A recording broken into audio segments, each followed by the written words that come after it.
ಅಲ್ಲಲ್ಲ ಅಲ್ಲ, ನಾನ್ ನಿಮಗ್ ಕೇಳಿದ್ ಹೆಂಗ ಅನ್ಸಕತ್ತೈತಿ ಅಂತ, ನಿಮ್ಗೆ ಹೆಂಗ ಅನ್ಸ್ತಿದೆ ಅಂತ.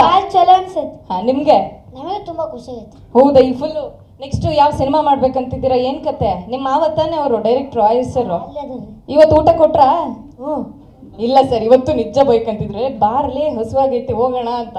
ಈಗ ಹೇಳಿ, ನೆಕ್ಸ್ಟ್ ಏನ್ ಮಾಡ್ಬೇಕಂತಿದ್ದೀರಾ? ಸಿನಿಮಾ ಮಾಡ್ಬೇಕಾ? ಹೌದಾ? ಅಲ್ಲಿ ನೋಡಿ, ಸ್ಕೂಲಿಗೆ ಹೋಗ್ತಿದ್ದೀರಾ? ಆಕ್ಚುಲಿ ನೀವು ಫಸ್ಟ್ ದಿನ ಧ್ರುವ ಸರ್, ಜೋ ಸರ್ ಬಂದಾಗ ಇವರೆಲ್ಲರೂ ಬಂದಿದ್ರು. ಇವರೆಲ್ಲ ನಿಮ್ಮ ರೀಲ್ಸ್ನ, ನಿಮ್ಮನ್ನ ಇಂಟರ್ವ್ಯೂ ಮಾಡಿದ್ದಾರೆ ಎಷ್ಟೋ ಜನ ಇದರಲ್ಲಿ. ಇವರೆಲ್ಲರ ಸಪೋರ್ಟ್ ಇಂದ ಇವತ್ತು 50 ದಿನ ಪೂರೈಕೆ ಆಗಿದೆ ಅಲ್ವಾ? 50 ದಿನ ಪೂರೈಸಿದ್ದೀರಾ.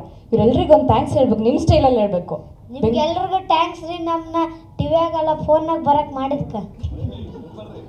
ಅವ್ರೊಂದ್ಸತಿ ಹೇಳಿ, ನೀವೊಂದ್ಸತಿ ಹೇಳಿ. ನಿಮಗೆಲ್ಲರಿಗೂ ಥ್ಯಾಂಕ್ಸ್ ರೀ, ನಮ್ಮ ಟಿವಿಯಾಗ ಫೋನ್ನಾಗ ಯೂಟ್ಯೂಬ್ನಾಗ ಎಲ್ಲದಕ್ಕೂ ಬರೋದಕ್ಕೆ. ಅನ್ನದ ಸಾಂಬಾರ್ ರುಚಿನೇ ಬೇರೆ, ಇಡ್ಲಿ ಸಾಂಬಾರ್ ರುಚಿನೇ ಬೇರೆ. ಇರೋ ಒಂದೇ ಸಾಂಬಾರ್ ಪೌಡ್ರಲ್ಲಿ ಎರಡೂ ಮಾಡಕ್ಕಾಗತ್ತಾ? ಆನ್ಸರ್ ಮಾಡಿ, ಪ್ರೈಸ್ ಗೆಲ್ಲಿ. ಆನ್ಸರ್ ಮಾಡಲು ಕರೆ ಮಾಡಿ. ಆಯ್ತು, ಥ್ಯಾಂಕ್ ಯು ಸೋ ಮಚ್, ಧನ್ಯವಾದಗಳು ಇಬ್ಬರಿಗೂ. ಒಂದು ಡೈಲಾಗ್ ಹೇಳ್ಬಿಡ್ತೀರಾ? ಟೊಮಾಟೊ ಹಣ್ಣು. ನಮ್ಮ ರಾಷ್ಟ್ರ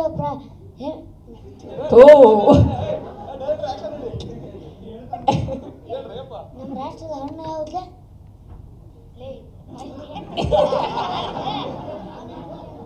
ಅದು ನಮ್ಮ ರಾಷ್ಟ್ರದ ಹಣ್ಣು ಮಾವಿನ ಹಣ್ಣು ಅನ್ಲಿ. ಓನ್ಲಿ ನೀನೇ ನಂಗೆ ಕಂದಿ. ನಾ ಟೊಮೆಟೊ ಹಣ್ಣು ಕಂಬಿಟ್ಟಿನ್ಲಿ, ಮಬ್ಬ ತರಕಾರಿಲಿ ಎರಡೇ ಹಣ್ಣು ಅದಾವಲ್ಲ, ಅದಕ್ಕೆ ನಂಗೆ ಕನ್ಫ್ಯೂಷನ್ ಆಗ್ಬಿಡತ್ಲಿ. ಹೌದನ? Okay, thank you so much, thank you. Yes, ನಂತರದಲ್ಲಿ ನಮಸ್ಕಾರ. ಫಸ್ಟು ಖುಷಿ ವಿಷಯ, ಫಸ್ಟು ದುಃಖದ ವಿಷಯ. ಅದೇ ನಾನು ನಾನು ಸಿನಿಮಾ ಪಪ್ಪಿ ಮಾಡಿದ್ದು film festival purposes, not theatrically. ನಾನು ಥಿಯೇಟ್ರಿಕಲ್ಲಿ ಅಂತ ಮಾಡಿಲ್ಲ, ಫಿಲಿಮ್ ಫೆಸ್ಟಿವಲ್ ಪರ್ಪೋಸಸ್ ಅಂತ ಮಾಡಿದಾಗ ಸೊ ಅಲ್ಲಿ ನಮ್ಮ ಫಿಲಮ್ ಸೆಲೆಕ್ಟ್ ಆಗಲ್ಲ. ಅದು ತುಂಬ ಅಂದರೆ ತುಂಬ ನೋವಾಗುತ್ತೆ. ಸೊ ರೀಸನ್ ಕೊಡ್ತಾರೆ ಅದಕ್ಕೆ, ಏನಂತಂದರೆ ಇದು ಚೆನ್ನಾಗಿಲ್ಲ, ಅದು ಚೆನ್ನಾಗಿಲ್ಲ, ಅದು ಒಬ್ಬ ಟೆಕ್ನಿಷಿಯನ್ಸ್ಗೆ ತುಂಬ ಹರ್ಟ್ ಆಗುತ್ತೆ. ಸೊ ಆಮೇಲೆ ಮಕ್ಕಳ ಅಭಿನಯ ಅಂತ ಮನಮುಟ್ಟು ಅಂತ ಇಲ್ಲ, ಅನ್ಫಿಟ್ ಫಾರ್ ಫೆಸ್ಟಿವಲ್ ಅಂತ ಅದು ತುಂಬ ನೋವಾಗುತ್ತೆ. ನಾನು ಅವತ್ತು ಈವ್ನಿಂಗ್ಗೆ ರಾಯರ ಮಠಕ್ಕೆ ಹೋಗಿ ನಮಸ್ಕಾರ ಮಾಡಿ ಆ ಟ್ರೈಲರ್ ಬಿಡ್ತೀನಿ, ಅದು ಸೂಪರ್ ಡೂಪರ್ ಹಿಟ್ ಆಗುತ್ತೆ. ಸೊ ಅದೇ ಏನಂತಂದರೆ, ನಾವು ಯಾರೋ ಒಂದು 4 ಜನ ಇವ್ರಿಗೋಸ್ಕರ ಸಿನಿಮಾ ಮಾಡೋದಲ್ಲ, ಆಡಿಯನ್ಸಿಗೆ ಮಾಡೋದು. ಸೊ ಇದರಿಂದ ಪ್ರೂವ್ ಆಗುತ್ತೆ ಏನಂತಂದ್ರೆ ಒಂದು ಒಳ್ಳೆ ಕಂಟೆಂಟ್ ಸಿನಿಮಾ ಸೆಲೆಕ್ಷನ್ ಆಗುತ್ತೆ ಅಂತ. ಫಸ್ಟ್ ಆಫ್ ಆಲ್ ಈ ಸಿನಿಮಾದ ಸಕ್ಸಸ್ಗೆ ಮೇನ್ ಕಾರಣ ಇವರೆಲ್ಲರೂ. ಯಾಕಂದರೆ ಪ್ರತಿಯೊಂದು ಯಾವುದೇ ಬೇರೆ ಸಿನಿಮಾ ಫಂಕ್ಷನ್ಗೆ ಹೋದ್ರೂ ಅವರು ಮಕ್ಕಳನ್ನು ಕರಿಬಿಟ್ಟು ಒಂದು ರೀಲ್ಸ್ ಇದು ಮಾಡ್ತಾಯಿದ್ದಾರೆ. ಸೊ ನಿಜವಾಗ್ಲೂ ನಿಮಗೆ ತುಂಬ ತುಂಬ ಥ್ಯಾಂಕ್ಸ್ ಆಗಿರ್ತೀನಿ. ಇದೇ ಥರ ಕನ್ನಡ ಯಾವುದೇ ಸಿನಿಮಾ ಬರಲಿ ಅದಕ್ಕೆ ನಿಮ್ಮ ಪ್ರೋತ್ಸಾಹ ಇರಲಿ ಅಂತ ಹೇಳ್ತೀನಿ. ಆಮೇಲೆ ಮೇಡಮ್ ತುಂಬ ಥ್ಯಾಂಕ್ಸ್. ಸೊ ಆಮೇಲೆ ಈ ಸಿನಿಮಾ ಆದಮೇಲೆ ರೆಡಿ ಆದಮೇಲೆ ಒಂದು ಟ್ರೈಲರ್ ಇದಾದಮೇಲೆ ಒಂದು ಕಾಲ್ ಬರುತ್ತೆ, ಅದು ಯೋಗಿ ಸರ್ ಕಡೆಯಿಂದ. ಸೊ ನಾನು ನೋಡಬೇಕು ಸಿನಿಮಾ ಅಂತ ನೋಡ್ತಾರೆ. ಸಿನಿಮಾ ನೋಡಿ ಆದಮೇಲೆ ನಾನು ಡಿಸ್ಟ್ರಿಬ್ಯೂಷನ್ ಮಾಡ್ತೀನಿ ಅಂತ ಹೇಳ್ಕೊಳ್ತಾರೆ. Thank you sir, Yogi sir. So ಯಾವಾಗಲೂ ನಾವು ನಿಮಗೆ ಋಣಿಯಾಗಿರ್ತೀವಿ. ಈ ಥರ ಕನ್ನಡ ಸಿನಿಮಾ ನಿಮ್ಮ ಸಂಸ್ಥೆಯಿಂದ ತುಂಬ ಬರಲಿ. ಸೊ ಅದು ಪಪ್ಪಿ ಸಿನಿಮಾ ನಿಮ್ಮ ಸಂಸ್ಥೆಯಿಂದ 50 ಡೇಸ್ ಆಗ್ತಾ ಇರೋದ್ರಿಂದ ತುಂಬ ಹೆಮ್ಮೆಯ ವಿಷಯ. ತುಂಬ ಥ್ಯಾಂಕ್ಸ್ ಕಾರ್ತಿಕ್ ಸರ್ಗೆ, ನಿಮಗೆ ಯಾವತ್ತೂ ನಾನು ಋಣಿಯಾಗಿರ್ತಿದ್ದೀನಿ.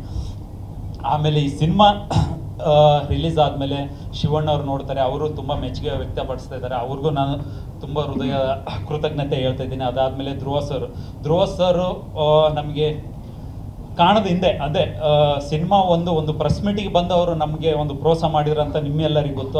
ಅದ್ರ ಹಿಂದೆ ನನಗೆ ಎಲ್ಲದರ ಫೈನಾನ್ಸಿಯಲಿ ಎಲ್ಲ ಥರದ ಒಂದು ಸಪೋರ್ಟ್ ಆಗಿ ನಿಂತಿದ್ದಾರೆ ಧ್ರುವ ಸರ್.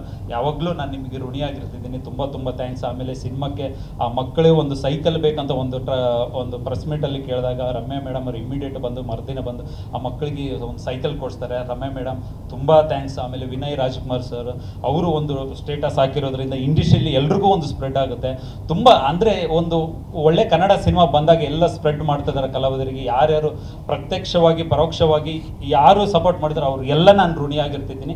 ಎಸ್ಪೆಷಲಿ ನಿಮಗೆ ನಾನು ಋಣಿಯಾಗಿರ್ತಿದ್ದೀನಿ. ಇಂಥ ಸಿನಿಮಾ ಬರ್ತಾ ಇರಲಿ, ನೀವು ಖಂಡಿತ ನಿಮ್ಮ ಸಪೋರ್ಟ್ ಯಾವಾಗಲೂ ಇರಲಿ ಅಂತ ನಾನು ಥ್ಯಾಂಕ್ಸ್ ಹೇಳ್ತೀನಿ. Thank you. ಧನ್ಯವಾದಗಳು.